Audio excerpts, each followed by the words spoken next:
नमस्कार साथियों, आपके अपने YouTube channel study with Kuldeep sir में आपका स्वागत है। साथियों, हम राजस्थान के लोक देवताओं के बारे में पढ़ रहे थे। कल हमने पढ़ा तेजा जी का संपूर्ण जीवन परिचय और उसी कड़ी में आज हम पढ़ेंगे पाबूजी महाराज का संपूर्ण परिचय। ये जो स्लाइड है ये अपने आरबीसी जो हमारी पुस्तक है उसमें से ही बढ़ाई है। तो उसमें अगर आप पूरा डिटेल से पढ़ें तो शायद अपने को ये चीज़ समझ में नहीं आती कि इसमें क्या सही है या क्या चीज़ इंपॉर्टेंट और क्या नहीं है। तो अपन इसको अलग अलग लिखा है। तो चलिए शुरू करते हैं। अपन सबसे पहले बात करें कि बाबूजी का जन्म यानी कि इनका जीवन काल अगर बात करें तो जन्म हुआ था 1239 में। अगर पूर्ण पूछे आपसे 1239 से 1276 ईस्वी इनका जीवन काल है। और जीवन काल से आजकल बड़े महत्वपूर्ण प्रश्न समझने लगे कि जो हमारे लोक देवता है उनका सबका क्या करना है, अपने को जीवन याद रखना है, उनको कर्म अनुसार लगाना होता है। फिर इनके पिताजी का नाम था धनदल जी, ठीक है, धनदल जी राठौड़। स्थान यानी का जन्म स्थान था कोल्लू, कोल्लू भी कहते हैं, और अपा कई जगह अपने कोल्लू मंड भी लिखा है, देखा है। और ये आपका अगर आपसे जिला पूछे तो कौन से जिले में, ये आपका फलोदी जिले के अंदर, ठीक है, ये आपका कौन से जिले में, फलोदी जिले के अंदर पड़ता है। फिर अगर आप इनका विवाह देखें कि इनका विवाह किससे हुआ था तो वो हुआ था अमरकोट के सूरजमल सोडा की पुत्री फुलंदे सोडी से इनका विवाह हुआ था। गोरक्षक ये भी क्या है, गोरक्षक देवता है। अपने को ये भी याद रखना पड़ेगा, इनको सीक्वेंस बनानी पड़ेगी कि कौन कौन से ऐसे लोक देवता हैं जिन्होंने गोरक्षक अपने प्राणों का बलिदान दिया था। तो उनमें एक का नाम पाबूजी भी था।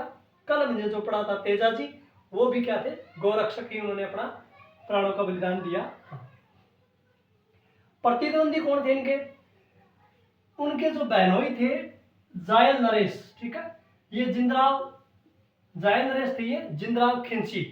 इनका कोई पुराना वेर था, पुरानी दुश्मनी थी, उसको निकालने के लिए इसने क्या कर दिया, इन्होंने जो देवल चालनी थी, इनकी जो धर्म बहन थी, उनकी गायों को क्या कर दिया, घेर लिया। आगे हम पढ़ेंगे उसमें।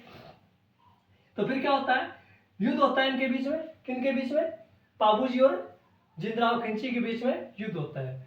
तो उनके बहनोई ने देवल चालनी की गायों को घेर लिया और पाबूजी गायों को छुड़ाने गए, ठीक है।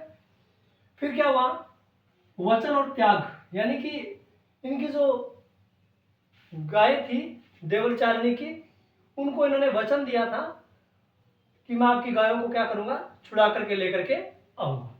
तो वचन के अंदर इन्होंने अपने प्राण भी न्यौछावर कर दिए थे। तो कहते हैं कि विवाह के 3.5 फेरे के बाद देवल की केसर कालमी घोड़ी पर सवार होकर के गाय रक्षार्थ वहां से रवाना हो गए थे। ये याद रखना, केसर कालमी, इनकी घोड़ी का क्या नाम था, केसर कालमी, ठीक है। तो ये वहां से चल देते हैं। इनकी शादी हो रही थी, तो कहते हैं कि चौथा फेरा वो पूरा नहीं कर पाए थे। उसके बीच में देवल चालनी की गायों की जो घेरने की बात है वो इन तक पहुंच जाती है कि देवल चालनी की गायों को जिंदराव खिंची ने क्या कर लिया है, घेर लिया है।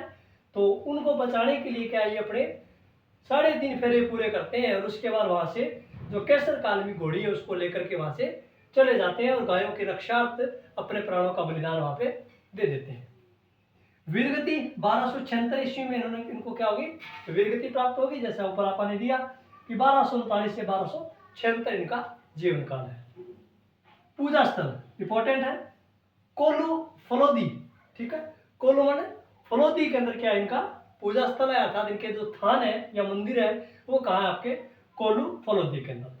प्रतीक चिन्ह इंपॉर्टेंट है, हाथ में बाला लिए अश्वारोही, कि हाथ में बाला लिए क्या है, अश्वारोही, ये किसका प्रतीक चिन्ह है, पूछा जाता है ये कि हाथ में बाला लिए अश्वारोही, पग धारण किए हुए, हाथ में बाला लेकर उस पर सर्प का निशान, ये किस किस के प्रतीक चिन्ह होते हैं, किन लोक देवताओं के प्रतीक चिन्ह होते हैं, ये अपना याद करना है। तो हाथ में बाला लिए अश्वारोही किसका प्रतीक चिन्ह होगा, पाबूजी का प्रतीक चिन्ह होगा। फिर विशेष मान्यता की बात करें तो इनको ऊंटों के देवता भी कहा जाता है, ठीक है, ऊंटों के देवता भी कहा जाता है। श्रेय इनको मिला है कि मारवाड़ में ऊंट लाने का श्रेय किसको है, बाबू जी को ही जाता है। इन्होंने अपने भतीजी को क्या दिए थे, ऊंट वो दहेज में दिए थे, ठीक है। तो मारवाड़ में ऊंट लाने का श्रेय किसको जाता है, बाबू जी को जाता है।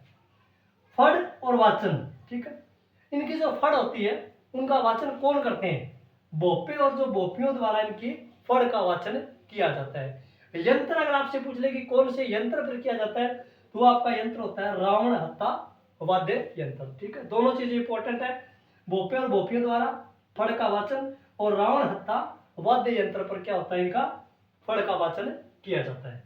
इनको अवतार माना जाता है किसका, लक्ष्मण जी का अवतार इनको माना जाता है। ये भी इंपॉर्टेंट लाइन है आपके लिए, इनको जो अवतार है वो किसका माना जाता है, लक्ष्मण जी का अवतार इनको माना जाता है। प्रमुख सहयोगी कौन कौन से हैं, आजकल बड़ा ट्रेंडिंग क्वेश्चन है ये, कुछ क्वेश्चन अपने को दे दिए जाते हैं और उसके बाद उन क्वेश्चनों को मिलान कूट मिलान वाले जो प्रश्न बनते हैं कि इनके किस किस के कौन कौन सहयोगी रहे हैं, तो वो यहाँ से इस प्रकार से प्रश्न आपके बनते हैं। तो इनके सहयोगी कौन है वो अपन याद कर लेते हैं, एक चंदा नायक, एक डेमा नायक, एक सतलजी सोलंकी और एक थे सावंत जी, ठीक है। इनके चार ये सहयोगी थे, कौन कौन, चंदा नायक, डेमा नायक, सतलजी सोलंकी और सावंत जी, ठीक है। और इनके एक नृत्य है इनका, वो कौन सा है, थाली नृत्य, ठीक है। तो इस पूरी स्लाइड में आपने पढ़ा बाबूजी के बारे में, जो चीजें अपने को याद करनी होती है, यानी कि जो चीजें एग्जामिनर अपने से पूछता है उन्हीं चीजों को आपने इस स्लाइड के अंदर पढ़ा है। तो ठीक है साथियों, इस स्लाइड में आप इतना ही पढ़ेंगे, नेक्स्ट स्लाइड में आप अन्य लोक देवताओं के बारे में पढ़ेंगे।